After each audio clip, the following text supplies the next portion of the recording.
Nigel Evans, former Deputy Speaker. Where, bloody hell, man, you look like you're in a prison cell. Where are you today? What the hell? Where are you? I'm in Athens. And to be honest, I only got into my room about half an hour ago. So Can I tell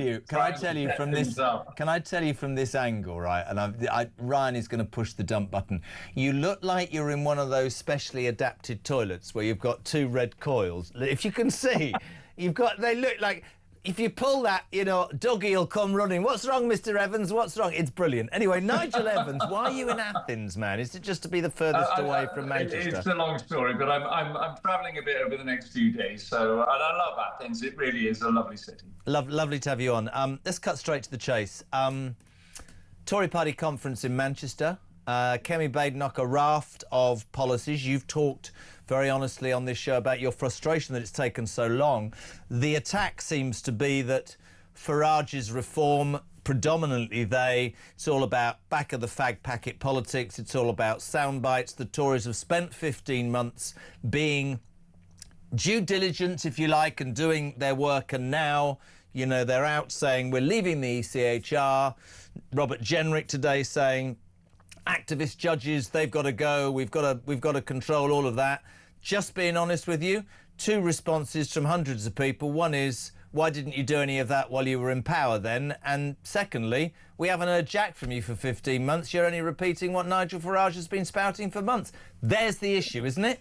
Yeah. The second bit is a fair point. The first bit is they didn't do it because they weren't, she wasn't leader of the party, right? So I can understand that she's taken a bit of time. I think she's taken too long a time to review the policies. And of course, as you know, Jeremy, we've got some people on the left of the party. You've got people like Tobias Ellwood, for instance, who's already saying how unhappy he is at this particular announcement. And quite frankly, if that is so critical to Tobias, then, clearly he should look to go somewhere else. I find it quite remarkable, to be honest, that over the past 15 months or so, what we've seen is a number of people jumping from the Tory party to reform, but I'm still waiting for people to jump from the Tory party to the Liberal Democrats, because, quite clearly, some of them are not going to be happy with these policy announcements that Kemi has been making. Is it a poison chalice, in all seriousness, Nigel? You were there for 30 years.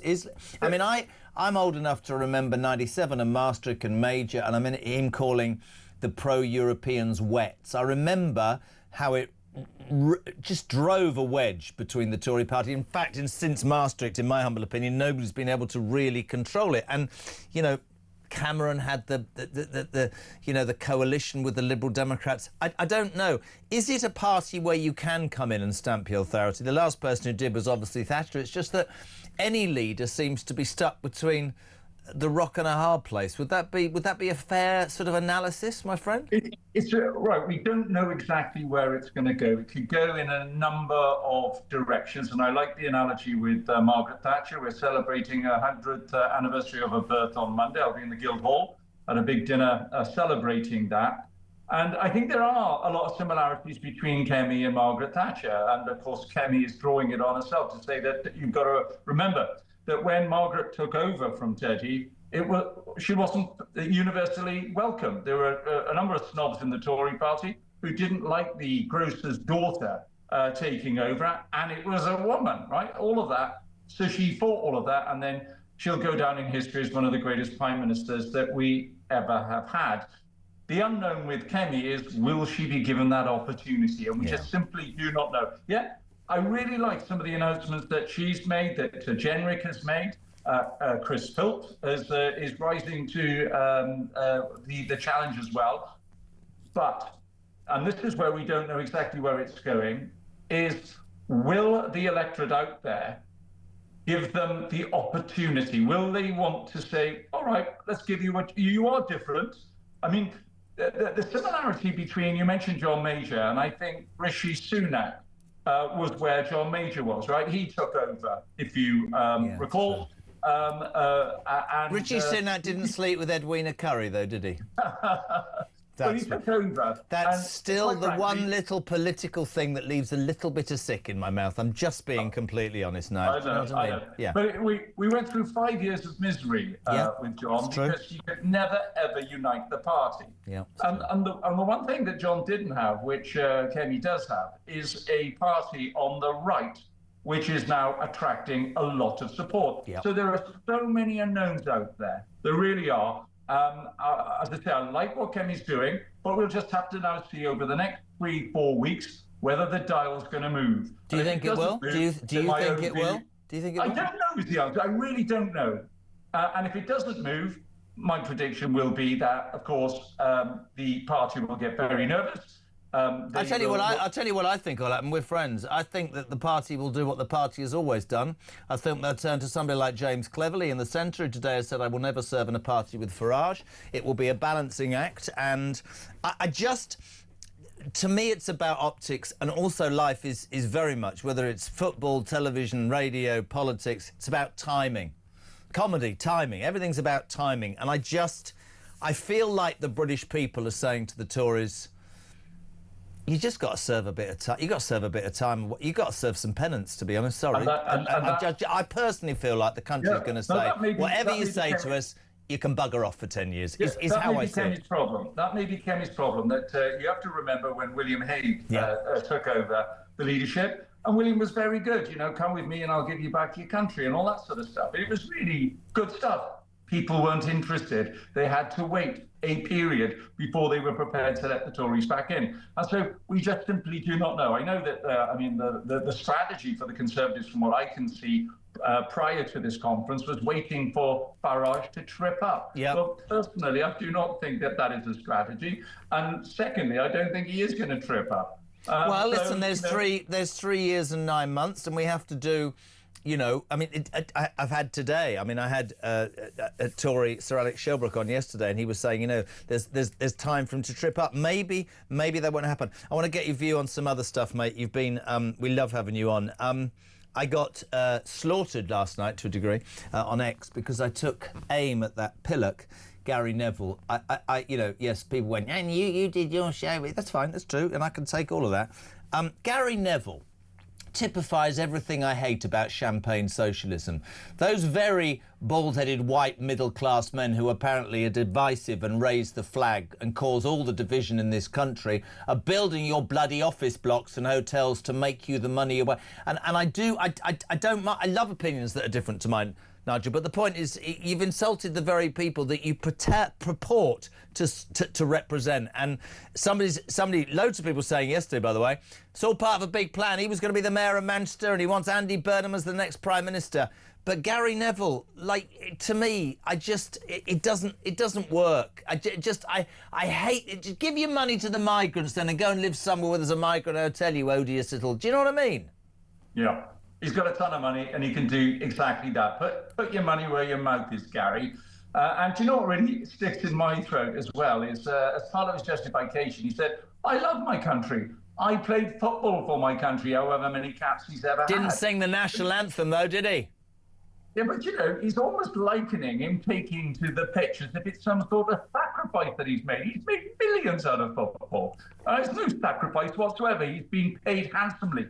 The people who work building his houses or office blocks or whatever it is earn a fraction of what he earns or used to earn in a week. I mean, so don't give me all this rubbish that you love your country, yet at the same time you want to take down the flag. Can you explain, in your experience, can you explain to a I don't have an nth of your intelligence. Why are we there? I was trying to say earlier, why are we the only bloody country actually in the Union, apart from the rest of the world? The Welsh, you know, they fly their flag. The Scots, the Irish. Why is it that the Union Jack or the United Jack or the flag of St George, that we seemingly, if we fly it, we're racist, there are connotations. I don't think it's acceptable anymore for Starmer and his ilk to go, it's far right. I don't like the far right, I don't like the far left, right? I don't like any of that. But why can't I be proud of my flag without being called a racist? I don't get it. So I've always found it a bit odd. I've represented an English constituency for 32 years, and it did see in England, right? So I'm just wondering, yeah, you're right. Being a Welshman, absolutely, 1st of March meant everything to us. In Scotland, St Andrew's Day, absolutely everybody loves it. And yet in England, you're meant to feel as if you are doing something wrong if you want to celebrate St George's Day. I mean, no, why not? Why not fly the flag? I think it's absolutely appalling. But I've got to say, hasn't it changed again, though? Because when was the last time you saw England flags being handed out at a Labour Party conference? It's normally the red flag that they were besotted with. You know where they came from, don't you? They came from bloody Yvette Cooper's shed. Did you see that nauseating interview? I wish I could show it to you. She went on GMB, obviously, to be interviewed by her husband, Mr. Balls.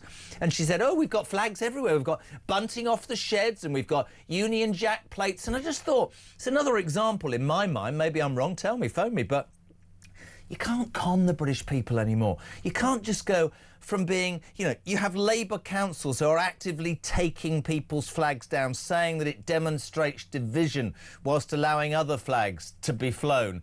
And yet she thinks that by going on a television programme and going, oh, we've got lots of flags in the Balls household, that everybody's saying, did you see those idiot bloody cabinet ministers sat there going, oh, look, there's a Union Jack. I don't believe them. And that's, I think, what a lot of people feel about politicians in general. But it's a bigger thing for me. I don't see why I shouldn't be proud of my country. It really pisses me off, to be honest, because it just annoys me that we seem to be we're apologists, Nigel. We've been apologists for far too long. Of course. I suspect some of them had to go on a YouTube video to work out how you wave an England flag because they've never done it before. It's absolutely stupid. I hope Yvette Cooper didn't let Emily Thornberry hear her say that she had a ton of England flags around her house. I mean, they'll be telling me next Ed Balls has got a white van outside his property. I mean, come on. Yeah, you're right.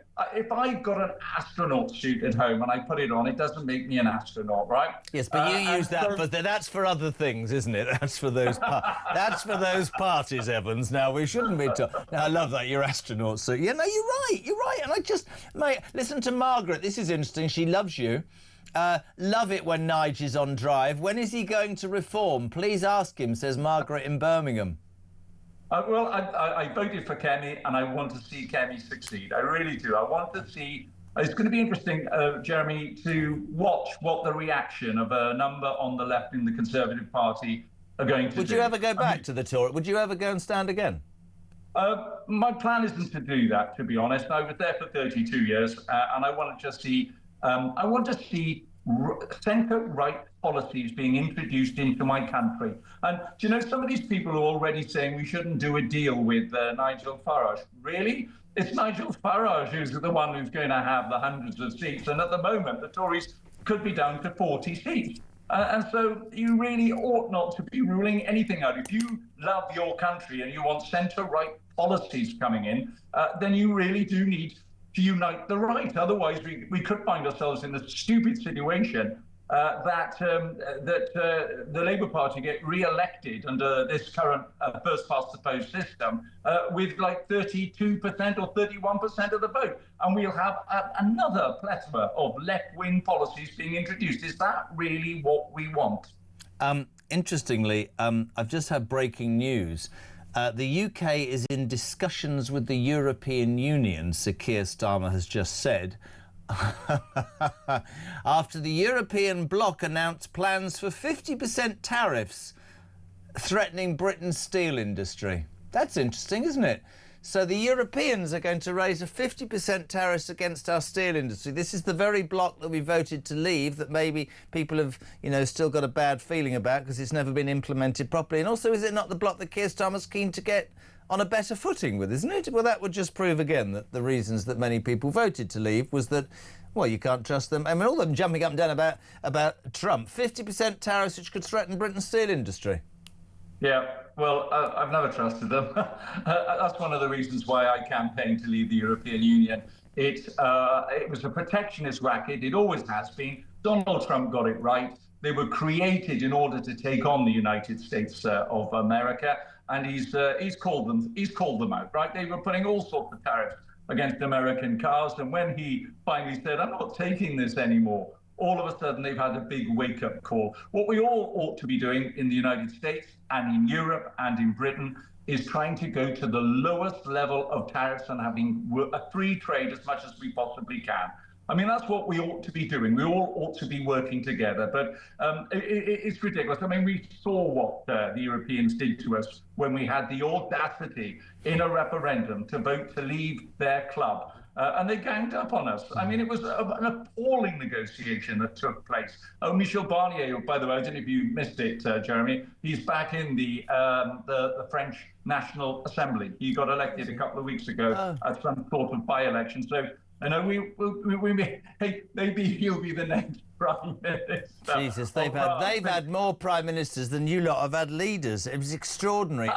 I actually would go further, and a lot of people don't agree with me on this.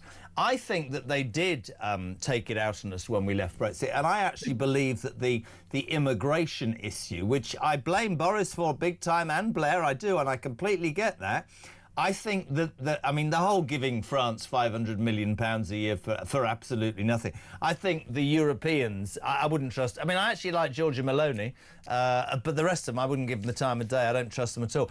Can we finish on a serious note? I wanted to finish with this. Obviously, today is a massively important day for the Jewish community. October the 7th, the day that saw the biggest single loss of Jewish life since the Holocaust. 2 years ago, I was on air. Hamas terrorists killing 1,200 people, 250 hostages, 48 of which still are held. Some we know are dead, others are alive. Did you see that vile video of that woman? Actually, have we got this video? Because if you are tuning in right now, this is a woman we can tell you is called Nadia Yalom, who lives in North London, using scissors to brazenly snip the memorial bands that the Jewish community had tied to railings in honour of the 251 people taken hostage by Hamas terrorists on October the 7th, 2 years ago. Miss Yalom, when confronted, declared the ribbons which were put up on the eve of the second anniversary of the attacks were condoning genocide. I've talked about nothing other than this, Nigel Evans. I'd love your response to this. I'm just going to put it there for you. How did Lucy Connolly go to jail for 3 months and this piece of crap still walking? I can't have it. I cannot have it at all. No, it's very upsetting to watch that video, to be honest. We all know what yellow ribbons mean. It started in the United States when they had hostages taken, and they're there. It's not to condone genocide. Yeah. It is literally to support the hostages. 1,200 people were killed. As you said, over 200 hostages were taken, and this woman is cutting down ribbons who are put up there by people who are supporting the return of those hostages. I'll just put this out there, Jeremy. Taking hostages in the way that they did is against Article 3 of the Geneva Convention. It is actually a war crime. Yet here you have a woman who's quite prepared to cut down ribbons supporting the return of those hostages. What you are seeing here is not somebody who's just pro-Palestinian. Look, I want to see the Palestinians living side by side with the Israelis. I want to see both communities at peace. But I'm afraid out there you have got some people who want to see the absolute annihilation and obliteration of the Jewish state. And I'm afraid the veneer breaks when you see people like that who, quite frankly, shout from the river to the sea because they want to see the destruction of the Jewish state. And that's another reason why I believe that Keir Starmer got it completely wrong when he recognised Palestine while you still got Hamas in control. And somebody said to me, and about her actually, very briefly, we hear all about hate crime. We hear all about hurty words. Are you telling me that that isn't a hate crime for the families whose parents, daughters, sons, kids have been kept captive for 2 years? That's disgraceful. And yet, and I bring Lucy Connolly up. I don't condone anything that she said. But, you know, there was a guy who works at Times Radio, I think. 6 police officers arrived at his door. We did that story about 3 months ago because he dared on a WhatsApp group to criticise a teacher in the school. And this woman tonight is still free. The reason that she hasn't been arrested is because Starmer will be terrified that if she's arrested, that will send a message to all the people who think that Israel's responsible. I mean, I don't... Look, I've said it, I've been really honest. I don't like what I see in Gaza. I don't like war in any which way. It is the only democratically elected state in the Middle East, Israel, and it is surrounded by terrorist cells funded by the mad mullahs of Tehran. That's an absolute fact. That's not made up. You don't hear that when people jump up and down. But that woman, her behaviour, abhorrent. abhorrent, Nigel. Yep. And those who took to the streets following the killing of 2 Jews in Manchester, those who took to the streets today on the very anniversary of 1,200 people being killed and 250 being taken hostage. This isn't just un-British. It's insane. It's inhumane what they're doing. And quite frankly, I am appalled by their actions. As I say, we all want to see the situation in the Middle East improving. We want to see unnecessary dying stopping. But I'm afraid the Palestinians have got to play their part too in the removal of that appalling terrorist organization which they are harboring in Palestine as we speak. Hamas has got to be totally obliterated, Jeremy. Otherwise, I'm afraid the killings are going to carry on, and that appalling deaths that we saw in Manchester. I mean, I've got a friend of mine who's Jewish, and he said to me, you know, Nigel, we train people in the synagogues to act as security guards. We've had to do this in Britain for years now. And I went to his son's bar mitzvah at a synagogue in Manchester, and I know how strong that community is. I know how proud they are. And I support our Jews in Manchester. I support our Jews in the United Kingdom. What they knew this was going to happen. They've been warning for years that they were going to face this sort of attack, and now it's happened. And it's all a little bit Johnny-come-lately, quite frankly. You know, such brilliant words, and I'll finish it by saying something that I've always believed, and it's not popular. I find any racism abhorrent. But when we go on about Islamophobia and all the things that we should talk about, anti-Semitism is racism, and the Jewish community. I know many, many Jewish people are saying it's time to leave the United Kingdom because we do not feel safe. Nigel, it is an absolute pleasure. Off to a taverna tonight, are we, in Greece? I think little ouzo. Good man, that's what we like. Have a good one. Lovely to have you on. We'll have you on next week. We love having on Nigel Evans, former Deputy Speaker of the House of Commons.